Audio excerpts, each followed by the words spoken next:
नमस्कार, मैं शालिनी और आप देख रहे हैं महाराष्ट्र 7 टीवी। शुरू करते हैं आज की बड़ी खबर से।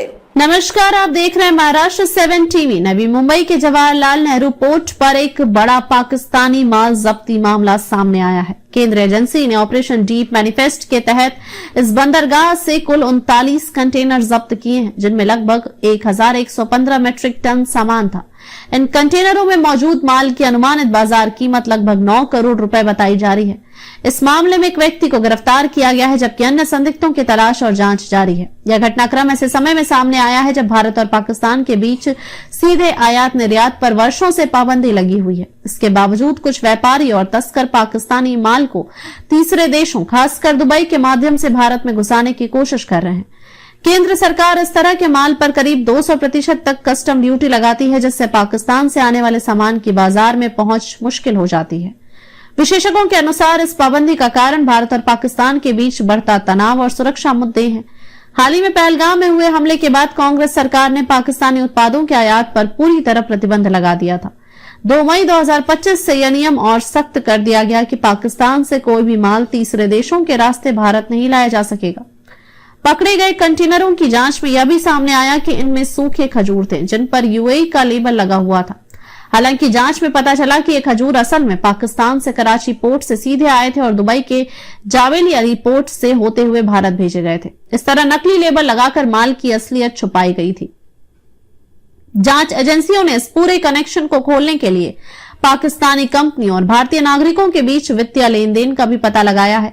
यह साफ संकेत है कि इस मामले में एक जटिल तस्करी नेटवर्क सक्रिय है, जो पाकिस्तानी माल को भारत में घुसाने की कोशिश कर रहा है।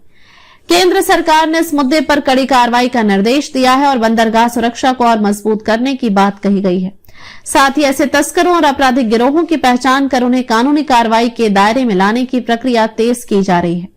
इस मामले में यह भी स्पष्ट होता है कि भारत पाकिस्तान के बीच व्यापारिक संबंध पूरी तरह खत्म नहीं हुए हैं, बल्कि एक छिपा हुआ बाजार तीसरे देशों के माध्यम से काम कर रहा है, जो सुरक्षा और कस्टम नियमों के लिए खतरा बन सकता है।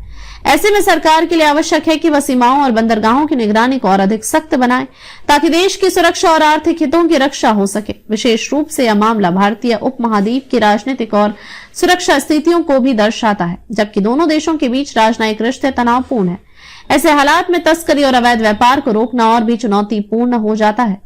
इस घटनाक्रम पर विशेषज्ञों का मानना है कि तकनीकी निगरानी, सघन जांच और बेहतर अंतर्राष्ट्रीय सहयोग के बिना इस तरह की तस्करी को पूरी तरह से खत्म करना मुश्किल होगा। इसके अलावा उपभोक्ताओं को भी यह समझना जरूरी है कि किस प्रकार से प्रतिबंधित माल की खरीद से वे देश की सुरक्षा के लिए खतरा पैदा कर सकते हैं। अंत में यह मामला न केवल कानूनी बल्कि नैतिक और सुरक्षा की दृष्टि से भी महत्वपूर्ण है। केंद्र सरकार और संबंधित एजेंसियों की ओर से लगातार ऐसे प्रयास किए जा रहे हैं कि भारत में किसी भी प्रकार की अवैध या प्रतिबंधित वस्तु का प्रवेश रोका जा सके। इस दिशा में ऑपरेशन डीप मैनिफेस्ट जैसे अभियान एक सकारात्मक कदम के रूप में देखे जा रहे हैं। यह भी ध्यान देने योग्य है कि ऐसे घटनाक्रम से भारत के कस्टम विभाग की सख्ती और सजगता का पता चलता है, जो देश की आर्थिक सीमाओं और राष्ट्रीय सुरक्षा की रक्षा में लगे हैं। आगामी दिनों में इस मामले में और खुलासे होने की उम्मीद है, जिससे तस्करी के पूरे नेटवर्क का भंडाफोड़ हो सके। अब तक के लिए बस इतना ही। फिर मिलते हैं ऐसी ही बड़ी खबर के साथ। तब तक के लिए मुझे दीजिए इजाजत और देखते रहिए महाराष्ट्र 7 टीवी। आपको ये वीडियो पसंद आया तो चैनल को लाइक करें व सब्सक्राइब करें और ऐसे ही लेटेस्ट अपडेट पाने के लिए बेल आइकन दबाना ना भूलें। धन्यवाद।